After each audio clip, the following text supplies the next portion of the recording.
আসসালামু আলাইকুম। আমি জাতীয় সঙ্গীত সম্পর্কে কিছু বলতে চাই। আমরা দেশ ও জাতিকে চিনি নিজস্ব জাতীয় পতাকা দিয়ে। আমাদের দেশ স্বাধীন হওয়ার পর আমাদের দেশের নিজস্ব জাতীয় পতাকা হয়েছে।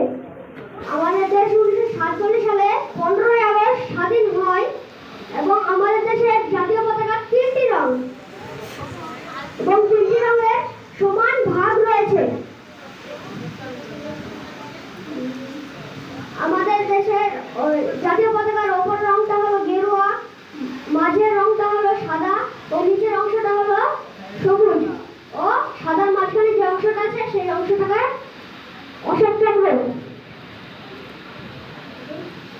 এবং 3টি রং অশোক চক্রের অর্থ ত্যাগ, সাদার অর্থ শান্তি, সবুজের অর্থ হলো সাহস ও অরণ্যের প্রতীক এবং অশোক চক্রের অর্থ হলো এগিয়ে চলার ইঙ্গিত।